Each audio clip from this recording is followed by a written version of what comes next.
Get access to hundreds more exclusive history documentaries by downloading the History Hit app. Josef Goebbels, Hitler's infamous minister of propaganda. The original master of spin, who brainwashed the German people into joining the Nazi cause. His lies paved the way for the Holocaust and ushered in the most devastating war in modern history. His commitment was total.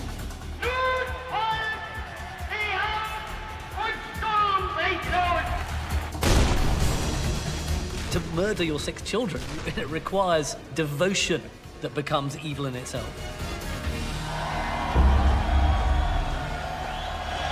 Most people from my generation don't understand how over 70 years ago, a small group of Nazis could start a war that killed 60 million people. I want to find out, and to help me, I'm going to use playing cards. Today, they're used by both the military and law enforcement to help identify their targets. But nobody has ever put together a pack of cards for the most notorious group of killers in history. Working with experts, I want to know where each of these Nazis rank in the hierarchy of evil. My name is James Ellis. This is Hitler's Most Wanted.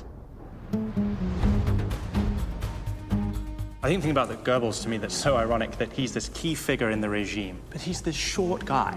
He's something like 5 feet tall. He has a pronounced limp from a clubfoot disability. He does not come across in any way as this ideal Nazi. That's particularly true in a society and in a political movement that euthanizes people with disabilities. And he's extremely quick-witted. And he also has a certain amount of charm. And Goebbels, you know, could play that very, very successfully. He not only demonstrated some narcissistic personality, but also he appeared to suffer from depression. He had significant insecurity, quite dramatic at times. Yet he holds this incredibly important and powerful position in the Nazi regime. So how did Josef Goebbels seduce the German people into Nazism? I've come to Berlin, the center of Goebbels' propaganda machine. So this is Babelplatz. Yes. And that's Humboldt University. Yes. I'm in Babelplatz to find out more about a moment that defined Goebbels. Here we have it. I've met up with political activist Jörg Braunsdorf. This monument, I can see there's, what, empty bookshelves in there? Sie haben keinen Wert mehr ohne die Bücher. Die Bücher sind der Inhalt der Regale. On the night of May 10th, 1933, less than 3 months after Hitler took power, Nazi supporters torched a mountain of books by Jewish authors right here in this square.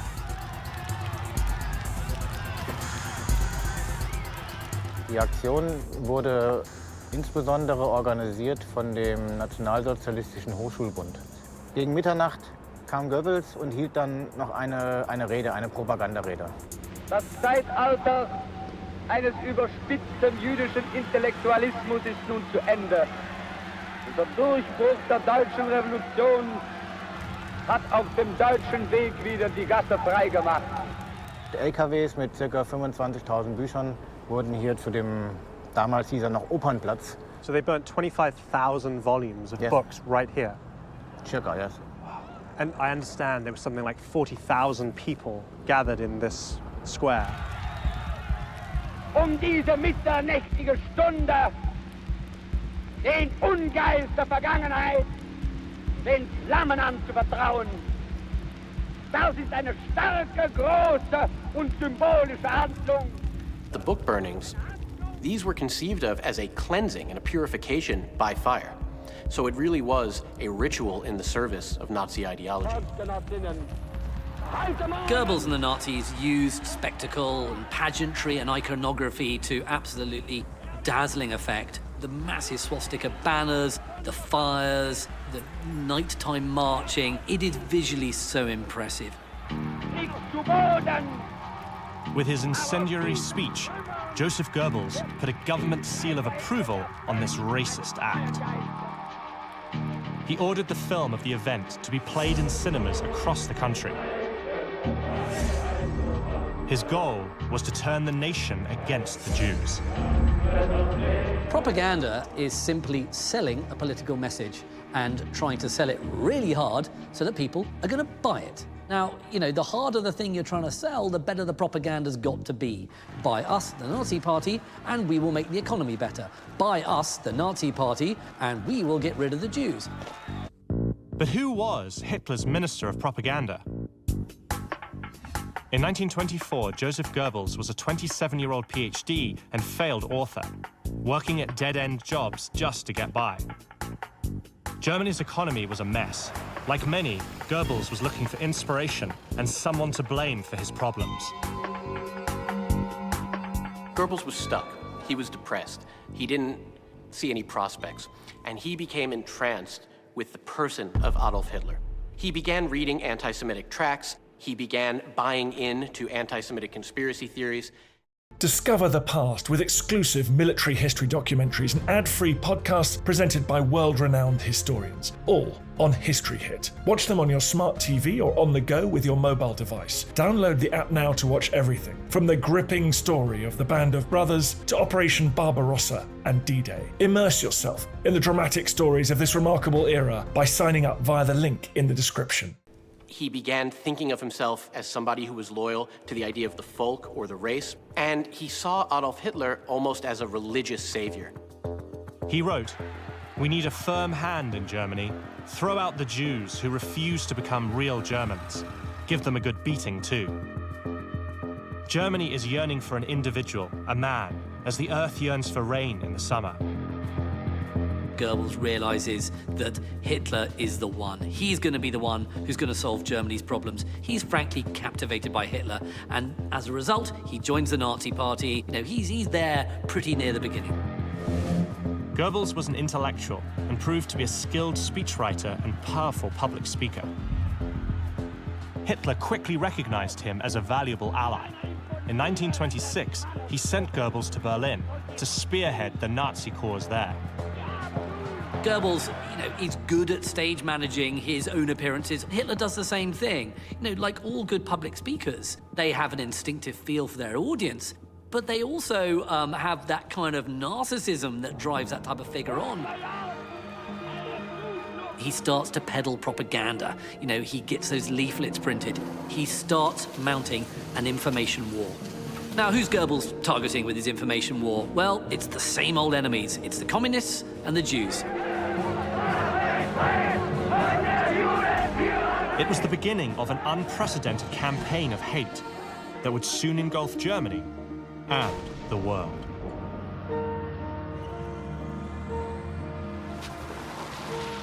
It's history that Jörg Braunsdorf, who owns Berlin's Tucholsky bookstore, fears we may soon be doomed to repeat. Internet propaganda, fueled by far-right groups, is sharply on the rise in Germany. These groups exploit the recent influx of migrants and asylum seekers in order to spread fear and misinformation. So this is a meeting with people from the local community, and they're here to discuss a forthcoming counter-protest against what they're describing as a neo-Nazi demonstration. Es ist eine Auftaktveranstaltung und Informationsveranstaltung aufgrund eines angekündigten bundesweiten Aufmarsches von Neonazis am 3. Oktober. Und diese Decken sind das Symbol von ihnen geworden. Und the upcoming far-right march and others like it has Jörg and his group fearing that Germany is on a dangerous path towards fascism once again. Plakaten für den 3. Oktober. They've invited me to observe their countermarch in a few days' time. Dinge entwickeln wollen. Also wir wollen nicht nur gegen Nazis demonstrieren, sondern wir wollen für eine Zivilgesellschaft demonstrieren. Und die Tatsache, dass in Deutschland der Rechtsradikalismus bis in die Mitte der Gesellschaft mittlerweile angekommen ist, macht das auch notwendig. In the late 1920s, Josef Goebbels organized similar marches as part of his campaign to propel Hitler and the Nazi Party into power. At the end of the decade, his efforts get a huge boost from a global crisis. The stock market crash of 1929 and the resulting worldwide depression created adverse conditions for Germany, and Goebbels exploited those conditions to his own benefit and to the benefit of the Nazi Party. You have a series of elections in which Goebbels is able to engage in electioneering and to see the Nazis increase their share of the vote. In 1933, Hitler became Chancellor of Germany. As his Minister of Propaganda, Josef Goebbels moved to control newspapers, radio broadcasts, and film production. Heute Morgen um 10 Uhr hat der Boykott begonnen. Wird bis die Mitternachtsstunde fortgesetzt. Goebbels now commanded a national stage, and cultivating anti-Semitism became official government policy. In the spring of that year, Goebbels took to the podium in front of a massive Berlin crowd. Vollzieht sich mit einer schlagartigen Wucht, aber auch mit einer imponierenden Manneszucht. Goebbels was committed to removing Jews from the social, cultural, political, and economic life of Germany. And he was committed to spreading propaganda in order to make this happen. The speech sparked a surge in vandalism to intimidate Jewish business owners and discourage customers. For Goebbels and the Nazis, graffiti was a cheap and easy method of propaganda to spread hate.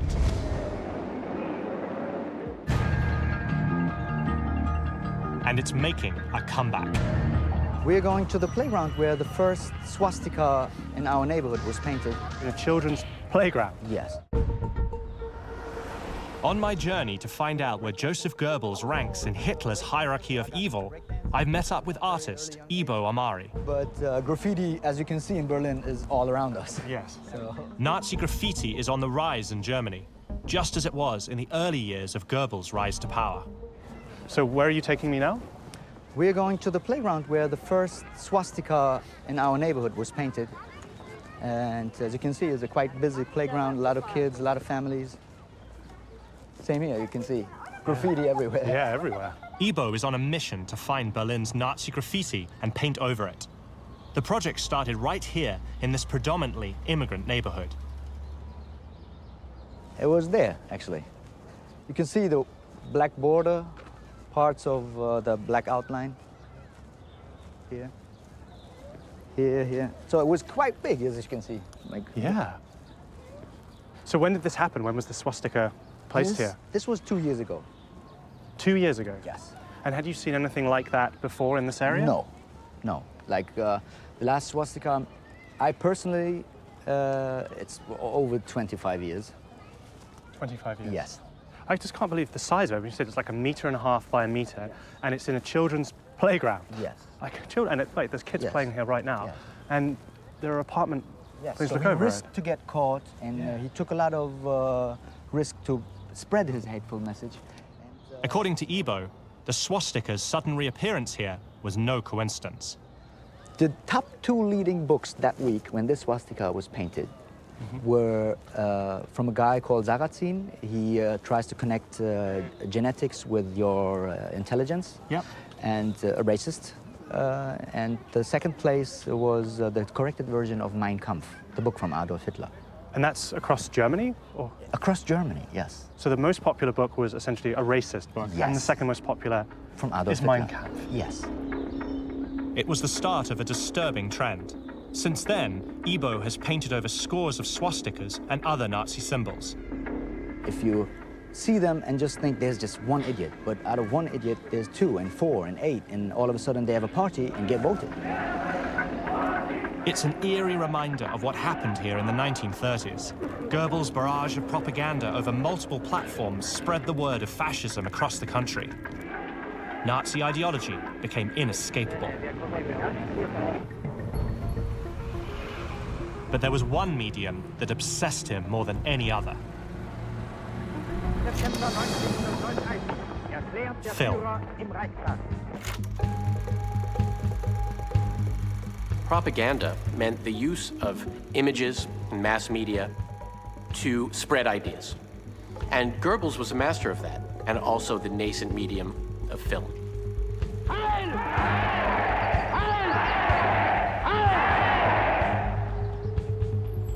Goebbels made hundreds of propaganda films, sometimes personally overseeing their production. I want to find out more about the methods he used, So I've come to a Berlin cinema to screen one with someone who knows the tricks of the trade. Alexa? Hi. I'm James. Alexa Karolinski is a documentary filmmaker. I understand you have an interesting perspective on Nazi propaganda films. I grew up Jewish in Germany. All my grandparents were Holocaust survivors. So in order to understand my own identity and where I was growing up, I was always very interested in basically how this could have happened and how the Nazis were able to win over the hearts and minds of the German people. So what makes propaganda different to, say, art and documentary? Art is there to, as an expression of the artist or as a comment on society. And I think that propaganda is there to basically make you feel like you are part of something larger and that you get to partake in like a collective narcissism, for example, in the case of Nazis, or new flare-ups when it comes to nationalist white supremacy. We're watching a never-released propaganda film shot in Warsaw's Jewish ghetto. The film features callous Jewish policemen mistreating fellow Jews. Its intent was to portray them as a subhuman infestation of Poland. So we're seeing here, obviously, violence being meted out against people, but the people who are committing the violence are not Nazis because they got the Star of David on their arms.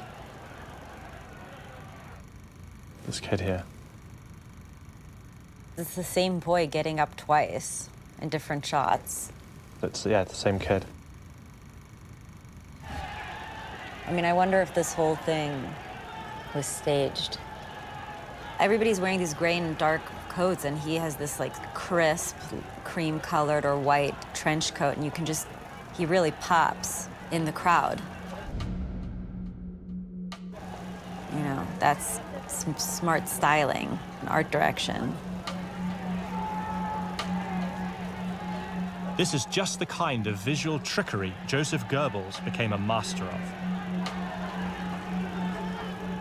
Despite the twisted nature of how he employed these methods, some consider him to be ahead of his time. The whole idea that any violence that you see in this is being perpetrated not by Nazis, but by Jews. So it's Jewish violence against Jewish people, and building that whole conspiracy that they do it to themselves. And you wonder how staged those actions actually are, like that as an example, whether they're just grabbing someone random or Yeah, they probably are grabbing someone random. I don't know.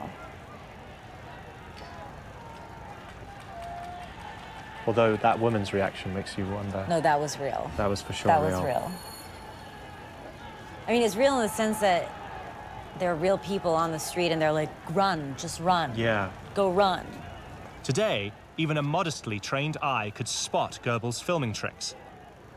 But back in 1942, this just wasn't the case. You have to imagine a public that is not used to mass media and perhaps not as sophisticated in separating truth from fiction, in recognizing manipulation of images as we like to think we are. Fiction and reality are cleverly blurred. In effect, he's producing a 1940s version of what we now call fake news. This is racism at its ugliest and most hateful. To audiences back then, it served to reinforce the stereotypes about Jews that Goebbels had been peddling for years. So what are some of the stereotypes that we are seeing on screen here? Jews bargaining, doing business. The collar is like flipped up, two men talking with each other. Maybe they're up to no good.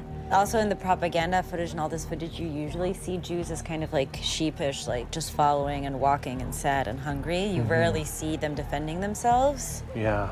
So they're depicting them as poor, despicable, dirty people. The consequence of being part of the Jewish world conspiracy is that is how you will end up. Propaganda is absolutely vital for them in order to be able to sell what they want to do, in order to promote all the objectionable policies that they're going to carry out. Without the propaganda, you know, the Nazi grip on power would have surely been a lot weaker.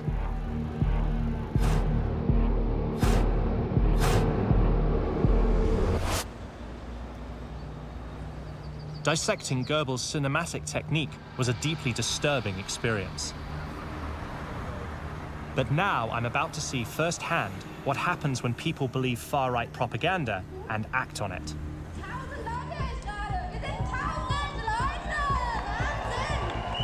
It's the day of Jörg Braunsdorf's counter-protest against a planned far-right march through Berlin. It comes on the anniversary of a huge turning point in Germany's history, October the 3rd, Reunification Day. What should be a celebration of German unity has instead become a standoff between two deeply opposed ideals.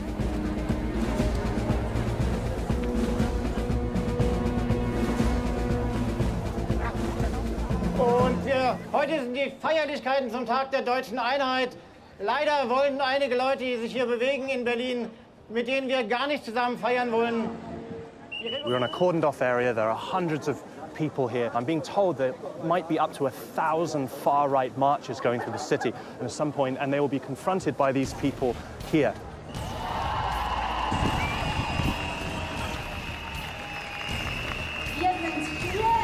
So we're expecting a far-right march from here any moment. There are hundreds of counter-protesters here behind this barricade and hundreds more on the other side. In this area, there are dozens of cops, some of them in riot gear.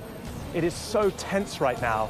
You can tell that they don't know what to expect, and they're clearly prepared for things to get violent. Oh my goodness, that looks like an armored vehicle. They're definitely preparing for the worst, that's for sure. They're making their presence very clear to the marchers that are on their way. It's very tense. The counter-protesters are behind the barricade. The cops are here, riot gear. There's cops all around this area. Anything could happen right now. Here they come.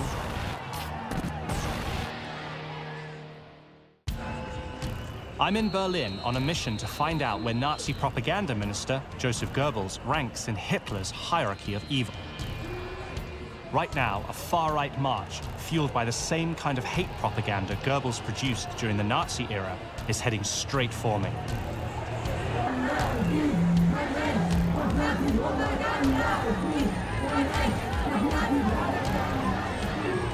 So the people from some of these buildings have been throwing stuff down on the marchers, and some sort of a scuffle has broken out. One marcher is led away with a head injury.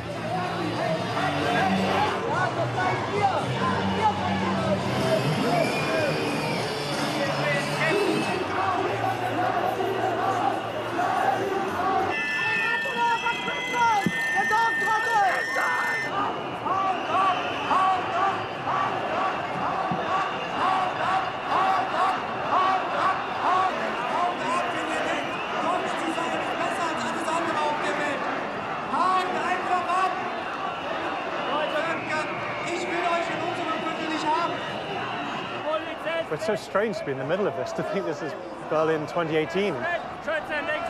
Thankfully, there were no serious confrontations. The far-right marches pass, and I look for counter-protest organizer Jörg Braunsdorf to get his thoughts. Das Wunderbare war im Grunde genommen der Nachmittag. Es waren bestimmt 3-mal bis 4-mal so viel, wie wir erwartet haben. So why is it so important that you protest marches like that? Aber wir wollen auch den parlamentarischen, den Parteien in den Parlamenten, wir wollen den Institutionen, den Organisationen, den Gewerkschaften, eigentlich jedem Menschen auch das Signal dafür geben, dass sie für ihre demokratische Struktur, für ihre Organisation auch selbst verantwortlich sind. The people who protested against the march have their way of fighting fascism, but others choose to do it differently.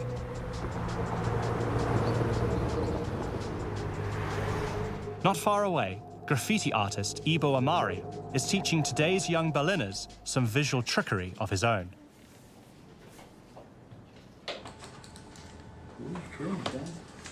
So this workshop is teaching these kids how to transform swastikas into artwork. So we've got one here that's being transformed into, looks like a king or a queen. Here is a stereo player, windows in a house. So what they're really doing is they're getting young people to understand what these symbols mean and take them and transform them into something completely different. It's a really, really important social project. Why is it so important to get kids doing it? They are the future, actually. So if they are not taught to not tolerate stuff like this, who else? The old heads, it's more difficult to teach old people. Absolutely. So, and they have fun, are inspired, and it's the best combination. Yeah, Young people being creative and doing something good against racism. Yes. Ibo's classes wrap up with a little fieldwork.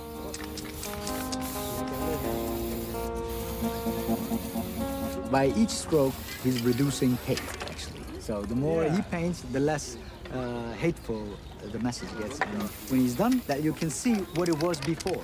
Yeah. You've seen the kids? Yeah. What they've done? Yeah. So you as an adult should be much easier for you. I don't know about that. Then, yes. Like that? Yes. A little closer. I don't have a clue what I'm doing, but I'm going to try it out anyway. Ja, der will aber auch keinen riesen Hinkelstein haben. Guck mal. Muss ganz, ganz fest sein. Siehst du auch bei den großen sind nicht. Yeah. So, was it difficult? No, it was easy. See? Like, the next time when you see a swastika and nobody removes it, just go there, grab 2 cans and make a cat as you did.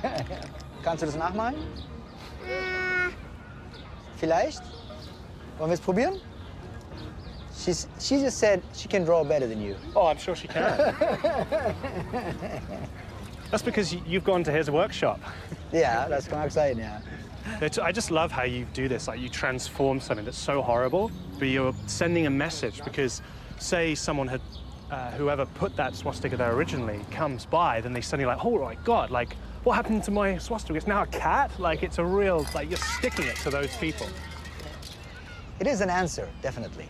And yeah. we did not like leave a hateful message like that unanswered. No. So it's an answer with love, creativity, and a lot of fun, huh? Macht Spaß. Yeah. Yeah. This has been such an amazing experience being a part today of this program, whereby they are transforming these horrible, racist images of swastikas, and they are changing them into these beautiful pieces of artwork instead. I think it's so empowering, and it sends such an important message to the creators of the swastikas here, that these people are not going to let it stand, and that they are going to transform it into something completely different. I think it's so important, and it's been such a powerful experience for me to be part of this. If anyone had attempted this 80 years ago, however, they would have been arrested, possibly even killed. In Germany, under Nazi rule, resistance was close to futile. By 1941, the country was fully under Goebbels' propaganda spell. But he was about to use that control to help launch an attack that was nothing short of madness. His method of rallying support for that campaign relied on one of the oldest tricks in the book. He built fear. We can never win that war without crushing Soviet Union.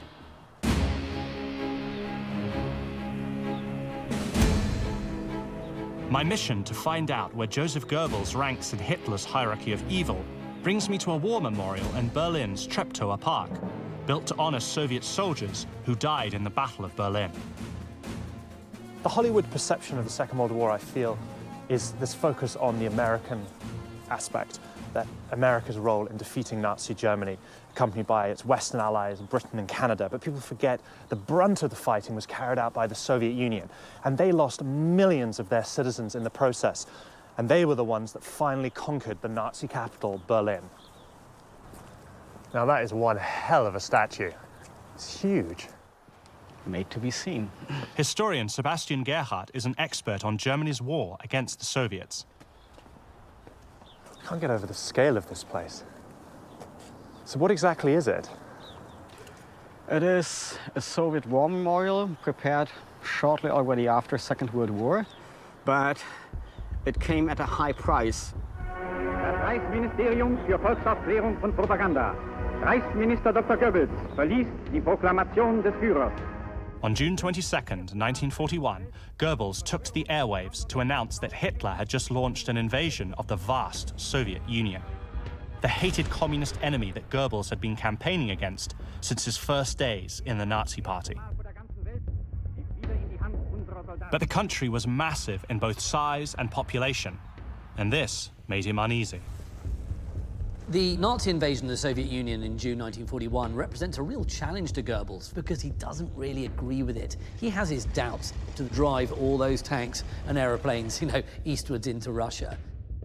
But Goebbels is nothing if not loyal to Hitler and adaptable. And, he will use every propaganda tool in his basket to try and get the sell through to the German people. Von Beifall unterbrochen, zum ersten Mal. He made a strong case out of producing fear of Soviet-style communism, fear of such a big power in the east of Europe. We can never win that war without crushing Soviet Union, and we have to win that war, because otherwise Soviet Union would win, and that would result in a complete disaster for Germany, complete destruction of German people. Hitler launched a war of complete annihilation on the Soviets. In the opening days of the campaign, the Nazis drove deep into Soviet territory. Writing in his diary, Goebbels was ecstatic. The divine judgment of history is being passed onto the Soviet Union. I believe the war against Moscow will prove to be our greatest coup, psychologically and perhaps even militarily as well. But ultimately, Russia's sheer size and seemingly endless supply of troops were just too much for the Nazis. The Red Army stopped Hitler's advance in the bitterly cold winter of 1942 at the city of Stalingrad. German losses were staggering. What really fights Goebbels' propaganda, and there's nothing he could do about it, is the death of someone in your family. If you've lost a son, if you've lost a husband, if you've lost a father on the Russian front, no words from Goebbels, no propaganda message is going to counter that sense of loss. Goebbels realized the war was going badly and tried to rally the nation.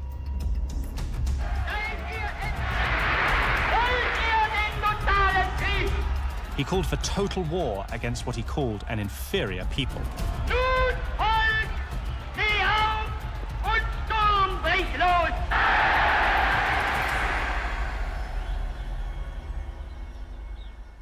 And then the irony is that the Soviets did come, and they did defeat the Nazis, and they did conquer half of Germany. Yes, they did. But even after they liberated all parts of the Soviet Union from Nazi occupation, at the end of 1944, afterwards by going to other countries in Eastern Europe and going to Berlin, outside the Soviet Union have been killed more than 1 million Soviet soldiers. I mean, do we have an idea of how many Soviet citizens, soldiers and civilians, died defeating Nazi Germany? About 27 million Soviet citizens killed during Second World War. 27 million? Out of a population of about 190 million people. That makes that every family had casualties. Those numbers, that's just absolutely unbelievable. It is understandable why the Soviet Union did not break down even with these heavy casualties. There really was no choice than to win the war against Hitler. It was either win or face annihilation. Yes, either or. Like all Soviet war memorials in Berlin, it is a cemetery too, for about 7,000 Soviet soldiers buried here. Wow. So many losses. Yeah, I think it's interesting to understand that we're in the middle of Berlin. We're not in Russia, we're in the middle of Berlin, and we're standing in a Soviet war memorial and graveyard in Berlin. Yes. And that's because the Soviets conquered Berlin at the end of the war in Europe. There was no other chance to make an end to Nazi Germany, and so they had to. In April 1945, the Red Army arrived at the gates of Berlin with payback on its mind. Well, the revenge aspect. Yes. At the very end in Berlin, there was heavy fighting up to May the 2nd, 1945. And in the Battle of Berlin, how many Soviet soldiers are estimated to have been killed? About 80,000, that is the official Soviet account. 80,000? 80,000. How short a period are we talking here? We are speaking about less than 3 weeks. In 3 weeks, 80,000 Soviet soldiers dead? Yeah. Wow. While the battle for Berlin raged in the streets, Josef Goebbels, along with his wife Magda and their 6 children, took refuge with Hitler and other high-ranking Nazis in an underground bunker in the city's central district. It was there that Goebbels spent his final days, and where his story came to a horrifying conclusion. Verstanden zu leben und so werden wir auch verstehen zu sterben. So, das hat er gesagt als faktisch letzte Worte. In my mission to find where Josef Goebbels ranks in Hitler's hierarchy of evil, I'm looking for the Berlin site of the underground Führer bunker where he died. It's not easy to find. I'm here to meet Berlin journalist Lothar Heinke, who's going to tell me about Goebbels' final hours as the Red Army closed in on this spot. Hi. Hello. I'm James. Hello, James. Guten Tag. Very nice to meet you. Okay. So I had quite a trouble finding this place because there's nothing left here of the bunker. So no, nothing. Nothing. Nothing. The Soviet Red Army hat das gesprengt und dann war das beseitigt worden. How long has that plaque been there? Steht dort seit 2006. Und der Staat hat sich eigentlich nicht so richtig getraut, hier entweder den Bunker wieder zu öffnen und als Touristenattraktion. Das Dritte Reich hat ja die halbe Welt durcheinander gebracht und hat Millionen Tote, Teil des Systems. Nicht? Und hier war das Ende des Systems, des Nationalsozialismus. So how did it all end here for Goebbels? Es muss hier eine ziemlich bedrückte Stimmung in diesem Bunker gewesen sein. Es ging alles wild durcheinander. Hitler hat sich erschossen mit Eva Braun. On April 30th, 1945, Hitler committed suicide to avoid the humiliation of being captured. Only a day earlier, the Führer had named Josef Goebbels to be his successor as Chancellor of Germany. Der Goebbels hat sich verabschiedet von seinen Leuten und hat, wie gesagt, dem Telefonisten die Hand gegeben, was er nie gemacht hatte vorher, und hat ihm tief in die Augen geblickt und gesagt, wir haben verstanden zu leben und so werden wir auch verstehen zu sterben. So, das hat er gesagt als faktisch letzte Worte. Und dann ist er in sein Zimmer gegangen und hat sich mit seiner Frau vergiftet. Josef Goebbels and his wife were dead. German soldiers tried to burn the couple's bodies in the courtyard to keep the Soviets from using them as trophies. But the sight of Goebbels' charred remains were nothing compared to what was discovered deep inside the bunker itself. Josef and Magda Goebbels make the most appalling and evil decision that any parent can make, and that is to murder their children. They couldn't imagine any purpose in living or in having their children live in a world without Adolf Hitler and without National Socialism. For 21 years, Goebbels was devoted to Hitler and the Nazi Party. It was his life, it was his everything. In many ways, it was love, the worst kind of love, an obsessional lust for pure evil. It could be the ultimate final sacrifice of a true zealot. Learning about Josef Goebbels' devotion to Hitler has been both a fascinating and disturbing experience. Now it's time for me to determine where this master of Nazi propaganda fits into Hitler's hierarchy of evil. You know, to murder your 6 children requires devotion that becomes evil in itself. My journey across Berlin has given me new insight into the role Josef Goebbels played in the Nazi regime. Now it's time for us to decide where he should be placed in the hierarchy of evil. Using our unique system of playing cards, I want to determine where Goebbels ranks in Hitler's Most Wanted. Of all the places I visited connected to Goebbels' story, the one that really struck me the most was the site of the famous May 1933 book burning. And Goebbels was there acting as this sort of master of ceremonies. Eines überspitzten jüdischen Intellektualismus ist nun zu Ende.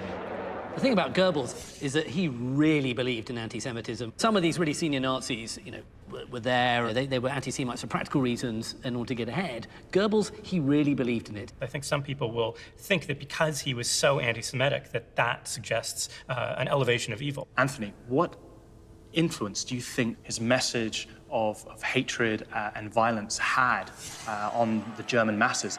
When you think about Nazism, the frenzy of Nazi rallies, the emotional whipping up of support and passion, that's all down to Goebbels. And without that, you don't have this mass buy-in and this mass participation. I think Goebbels is sometimes oversold as a master propagandist, and I'll tell you why. This is a dictatorship. How hard can it be to get your message across when you own the radio and indeed the newspapers? It's not that difficult. I've seen how Goebbels used his propaganda tools to manipulate the German people, rousing the nation into war. But Goebbels continued to blanket them with Nazi lies long after he knew that war was lost, and millions would continue to suffer and die. You get a sense, certainly with other Nazi figures who are very much aware that what they're doing is bad. There's always that doubt there. But with Goebbels, there never appears to be any doubt. It makes him very chilling. Yeah, pure devotion. He's doing it, that's wrong. He's doing it anyway. Goebbels really was devoted to the cause. But to prove his loyalty to Hitler and the Nazi regime, Goebbels not only kills himself, but kills all of his children. What does that say about him? I think that does prove exceptional evil. From the perspective of a father, to murder your 6 children requires devotion that becomes evil in itself. I would see it as a genuine sense that there was no point having his children alive in a world without Nazism, without Hitler as a savior. It's hard to imagine a more severe version of fanaticism. It's this level of commitment to the Nazi cause that makes him one of the most dangerous of all Hitler's followers, a true believer to the very end.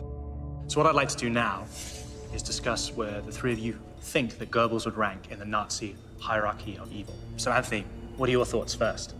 The Nazi crimes weren't random, they were systematic.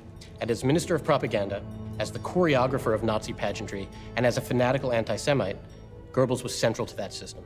Because of that, he's number 3. Guy? Yeah, I might take exception to you a little bit. The point is, the Nazis controlled the media. How hard is it to get your message across when you do so? That makes me want to go lower than you, but reluctantly, I'm going to go for a 3 as well. Matt? He certainly was the master of ceremonies. He was central. This couldn't have happened without him. But I'm curious about whether he would have been able to hold the knife himself. I'm going to rate him a little lower, 4 or 5. I'm going to disagree with you, Matt, because I think he did get his hands bloody. He did murder his own children for the cause, and his children became victims of Nazism. Also, his role as the Minister of Propaganda, I understand where you're coming from completely, Guy, but I just feel that that message being sent out and how virulently violent it was, I think that played such an important role in the crimes of the Nazi regime. So I'm going to have to say he ranks number 3, and that is the Ace of Diamonds. Minister of Propaganda Josef Goebbels orchestrated the brainwashing of Germany to pave the way for the Holocaust and the Second World War. For that and the murder of his 6 children, he ranks 3rd in Hitler's hierarchy of evil.